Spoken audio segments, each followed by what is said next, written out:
Hi everyone, and welcome to this week's video.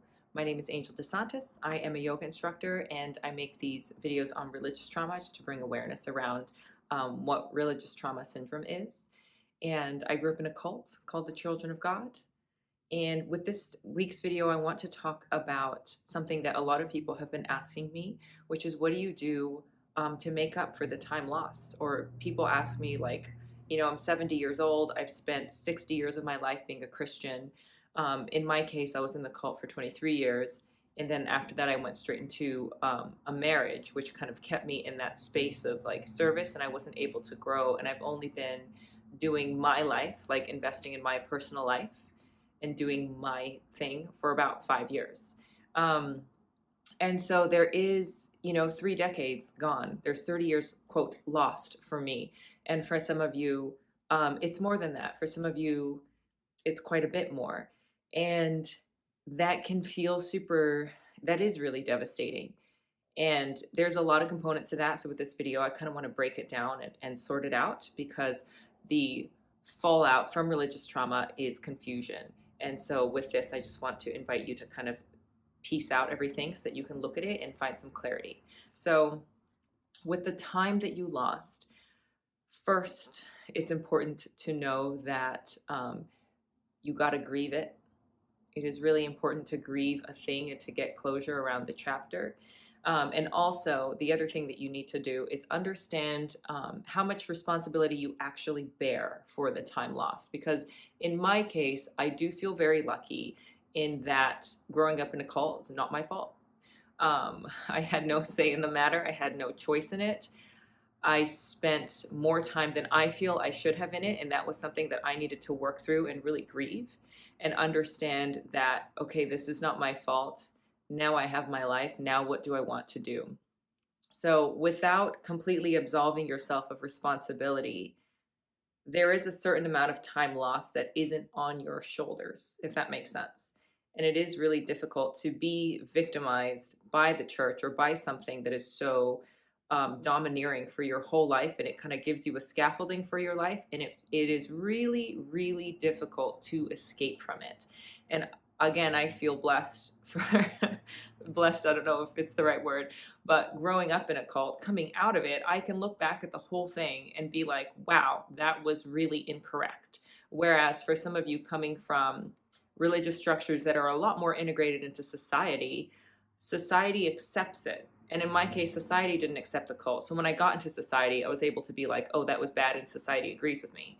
Whereas if you grow up in a traditional Christian like values, or a lot of you are from the LDS church or anything like that, and the whole society normalizes this thing. And so when you realize that, wait, this is not normal, this is actually really mentally unhealthy, and it has like put a damper on my whole life, society doesn't agree with you.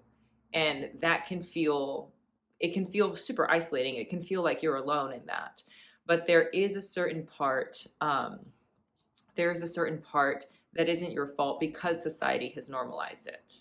So that being said, I would suggest that you grieve the time lost and then look forward to what you can do from here. And so my thing that I always came back to was what is true and useful right now.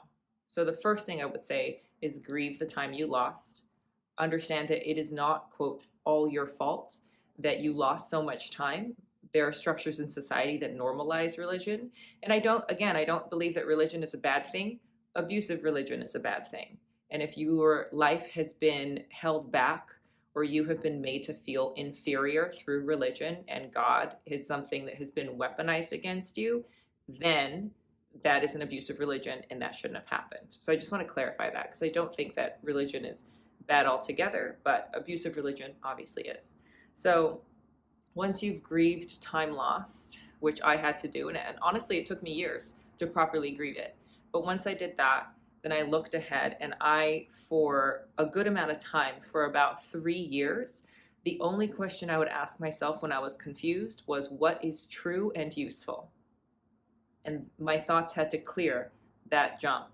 And if they couldn't clear it, then they weren't allowed to be in my brain. And because I was really trained in absolute like numbing and mind control of myself in order to fit into the religious structure, I was able to take a thought that was trying to get through my brain and put up the bar of, is this true and useful? And if it couldn't quite clear it, then I would be like, all right, I'm not going to think that anymore. But yes, there is so much time lost. And yes, you committed your life to this thing that maybe now you regret. And that's all true. Let yourself grieve that and then look forward and ask what is true and what is useful. Because the thing that you focus on will grow. And if I spend my time thinking about, oh my God, I spent 30 years of my life in service to somebody else, I still have never been to school. I still, like, I can't go back and try and lay a better foundation for my life. It's just impossible. Time is the one thing that once it's gone, it's gone. There's nothing to be done for it. So, and if I focus on that, then I tend to get stuck in victimization, because there is something to be said. There is two different things, and this is a really important thing to weed out. There is being victimized, and then there's being a victim. And those are two different things. So somebody can victimize you and they can make you a victim. And a lot of times with the church, they do victimize you and you are a victim. But choosing to stay a victim in your life, that part is your choice. So there is one part of it that's not your choice when somebody chooses you and, acts violently against you or like mentally abusive towards you. And then you are victimized. And then there's being a victim, which is staying in that place and not recovering from it. And the victim card is a really wild one, and that is one that you can use forever, and no one can take your victim card from you. But if you're here, then I assume that you are really actually wanting to work on yourself and you are wanting to move forward from this. So it's important to weed that out. How were you victimized? And now, are you deciding to no longer be a victim? And if you are deciding to no longer be a victim, then it's important to take your gaze from where it's looking, which is at your victimization, and turn it to look forward and ask what is true and useful right now, and how can I step forward into the future? And you don't get the years back, but you do get your future. And if you were still in the religious structure, or you were still in your mental illness, or still part of an abusive religion, you wouldn't have the rest of your life back. And that's a really important thing. So I don't get 30 years of my life back. I just don't. But I get the rest of it. However long that is, it's mine. And that was something that was never going to be true should I have stayed in the religious structure. So grieve the time lost. Definitely grieve it. Understand how you were victimized. Understand that you are no longer choosing to be a victim. And then ask yourself what is true and useful, and look into the future.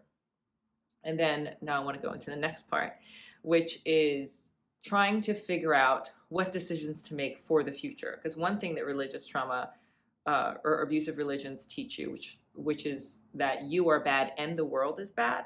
And so the decisions you make are based off of heaven or hell. And when those are the stakes, when you're trying to make a decision and one of them, you and your whole family burn in hell forever, or you go to heaven, like, that's horrible. Those are terrible stakes. And so what that does is it immobilizes you, which again, religious trauma is great with the confusion, because if you're immobilized, you're confused, and then they can come in with the answer.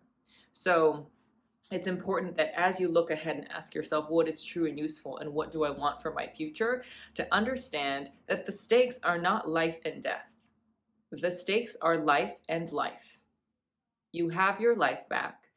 The stakes are not heaven and hell. The stakes are life and life. And it's just the kind of life that you are bold enough, or basically have the audacity to want for yourself, because you will have been taught that wanting your own life is selfish.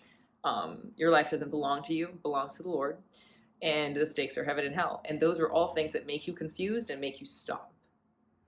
And what you want to do is you want to make a decision for your life and take the action to propel you forward. So there is still time. There is still the rest of your life that you have. You have the rest of your life back, and that's an important thing to think on. So if you're thinking about all the time lost and all the time that you won't get back, that'll keep you in a really confused and depressed state. So I'm going to say, grieve the time lost, look forward, ask yourself what is true and useful, and understand that you can make choices for your life, and the stakes are life and life. You're not going to make a wrong decision if you're choosing yourself and you're choosing your mental health. You can't make a wrong decision. There's just, it's life and it's life. So I hope that this was helpful. This is just me sharing what worked for me in my personal journey. So if there is something that has worked for you in your personal journey, leave it below. And I hope that you know that you do. You have the rest of your life. You have time. And it will feel more precious. And I think that you will find that as you accept that, yes, the time gone is gone, but you get the rest of your life back, I think that you'll find that life becomes much, much sweeter. And it becomes such a, like, almost a magical place to be. And your trajectory just goes up from here, and you have your best days in front of you. And that's important to remember. It doesn't matter how much time is gone. If you were mentally ill before, you were in something abusive, and now you are no longer in something abusive, the best days of your life are still in front of you. So remember that. Again, if something has helped you, leave it below. And if this has helped you, share it. And thank you guys for being here, and I'll see you next week.